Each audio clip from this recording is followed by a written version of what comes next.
நடிப்புலக மன்னன் செவாலியே சிவாஜி கணேசன் அவர்களின் வெற்றி திரைப்படங்களின் வரிசையில் ஞான ஒளி அப்படின்ற திரைப்படம் 1972ஆம் ஆண்டு வெளிவந்த தமிழ் திரைப்படமாகும். வியட்நாம் வீடு சுந்தரம் அவர்கள் திரைக்கதை எழுதிய இந்த படத்தை பி. மாதவன் அவர்கள் இயக்குனார். இந்த திரைப்படத்தில் சிவாஜி கணேசன், விஜய் நிர்மலா, சாரதா, ஸ்ரீகாந்த் ஆகியோர் முக்கிய வேடமேற்று நடிச்சிருந்தாங்க. M R R. Vasu, major Sundarrajan, V K. Ramasamy, Manorama, Kathadi Ramamurthy, Senthamarai, Gokulnath, Jayakausalya, comedy Shanmugam, Seethalakshmi, I S R உட்பட மற்றும் பலரும் நடிச்சிருந்தாங்க. ஞான ஒளி திரைப்படம் பிரபல பிரெஞ்சு எழுத்தாளர் விக்டர் ஹியூகோவின் 1862ஆம் ஆண்டு வெளியான லெஸ் மிசரபிள்ஸ் அப்படின்ற நாவலின் தழுவலாகும். இந்த திரைப்படம் 1978 ஹிந்தியில் தேவதா அப்படின்னும் 1987 தெலுங்குல சக்கரவர்த்தி அப்படின்னு மறு உருவாக்கம் செய்யப்பட்டது. படத்துக்கு எம்.எஸ். விஸ்வநாதன் இசையமைக்க, பாடல் வரிகளை கண்ணதாசன் எழுதியிருந்தார். முன்னாள் குற்றவாளியான ஆண்டனி தன் மகளின் காதலனை கொன்றுவிட்டு நாட்டை விட்டு தப்பி போறாரு. பல ஆண்டுகளுக்கு அப்புறம் ஒரு கௌரவமிக்க மனிதராக அருண் அப்படின்ற பெயர்ல நாட்டுக்கு திரும்ப வர்றாரு. ஆனா ஆண்டனியின் நண்பரான லாரன்ஸ் முன்னாள் குற்றவாளியான அவரை அடையாளம் கண்டு கொள்றாரு. ஆண்டனி மீது பல குற்ற செயல்கள் இருக்கிறதால அவரை அம்பலப்படுத்தி கைது செய்ய முயற்சி பண்றாரு. இறுதியில் என்ன ஆனது அப்படின்றது தான் ஞான ஒளி படத்தின் திரைக்கதை. கன்னட நடிகர் ராஜ்குமார் மற்றும் தமிழ் நடிகர் சிவாஜி கணேசன் ஆகியோரின் திரைப்படங்களின் பல ஹிந்தி மறு ஆக்கங்கள்ல பிரபல ஹிந்தி நடிகர் சஞ்சீவ் குமார் நடிச்சிருக்காரு. இவற்றுள் பல படங்கள் அவரது திரை பயணத்திலேயே மிக சிறந்தவையாக அமைஞ்சதோடு மட்டுமில்லாமல் ஒரு நடிகராக அவருடைய அபாரமான நடிப்பு திறமையும் வெளிப்படுத்துச்சு.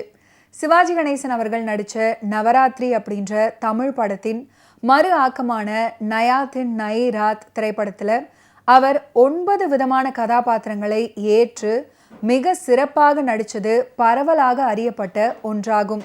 இருந்தாலும் அவர் இது போன்று சிறப்பான நடிப்பை வெளிப்படுத்திய வேறு படங்களும் இருக்கு. கிலோனா படமும் அதன் தமிழ் பதிப்பு எங்கிருந்தோ வந்தால் திரைப்படமும் ஒரே நேரத்தில் ப்ரொடியூஸ் பண்ணப்பட்டுச்சு. அவருக்கு இந்த படங்கள் எல்லாம் பாராட்டுகளை கொடுத்தாலும் நடிகர் திலகத்தை போல் அவ்வளவு சிறப்பாக தான் ஒன்றும் நடிக்கவில்லை அப்படின்னும் அவரை போல யாராலுமே நடிக்கவும் முடியாது அப்படின்னும் பேசியிருக்காரு. சர்ச்சில் மணியடித்து சேவை செய்யும் ஏழை ஆண்டனி சந்தர்ப்ப சூழ்நிலையால பணக்கார அருணாக மாறி சிவாஜி கணேசன் தன் அபார நடிப்பாற்றலால் ரசிகர்களை ஈர்த்த அமோக வெற்றி கண்ட திரைப்படம்.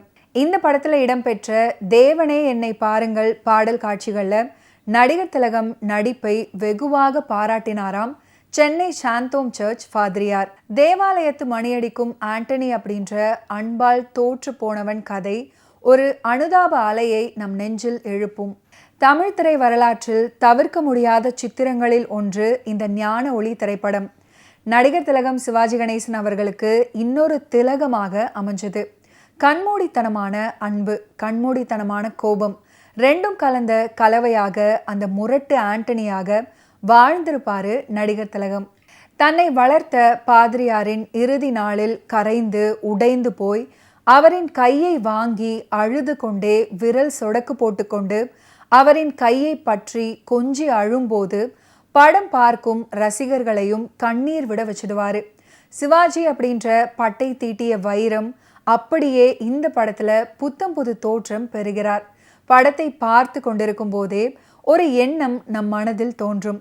இந்த காலத்திலெல்லாம் நடிக்க வருபவர்களுக்கு முன்னோடியாக பலர் இருக்கிறாங்க, அல்லது யதார்த்த சினிமாவில் அப்படியே வாழ்ந்து விட்டு போகலாம். ஆனால் சிவாஜி அப்படின்ற அந்த உன்னத கலைஞர் ஒரு சுயம்புவாக ஒவ்வொரு படைப்புலையும் தன்னை கூடு விட்டு கூடு பாய்கிறாரே அப்படின்ற ஆச்சரியம் மேலோங்கும். இடைவேளைக்கு அப்புறம் அருண் அப்படின்ற தொழிலதிபராக தன்னுடைய கேரக்டரை அப்படியே மாற்றியிருப்பாரு.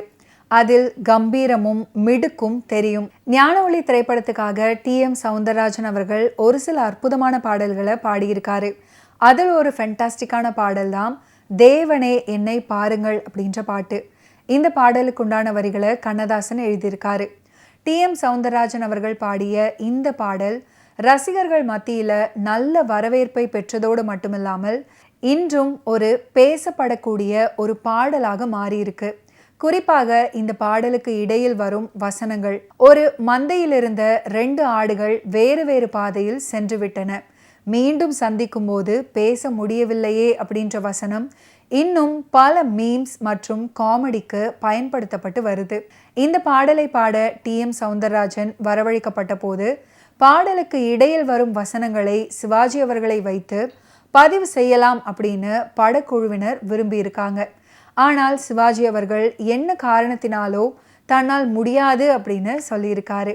அதுக்கப்புறம் ஒரு மிமிக்ரி கலைஞரை அழைத்து வந்து சிவாஜி அவர்கள் போலவே பேச வச்சிருக்காங்க. ஆனால் அதுவும் தோல்வியில தான் முடிஞ்சிருக்கு. அதுக்கப்புறம் TMS நானே பேசுகிறேன் அப்படின்னு சொல்லி சிவாஜி அவர்கள் போலவே பேசியிருக்காரு.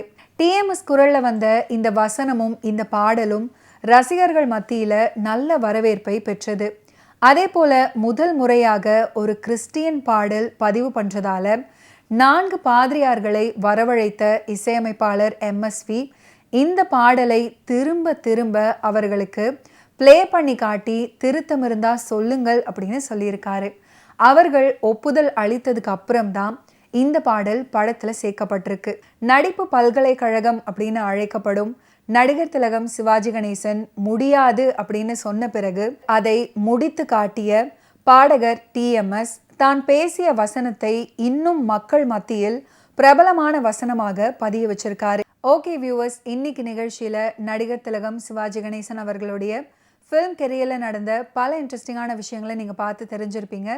மீண்டும் அடுத்தடுத்த எபிசோட்ஸில் சந்திப்போம். நன்றி, வணக்கம்.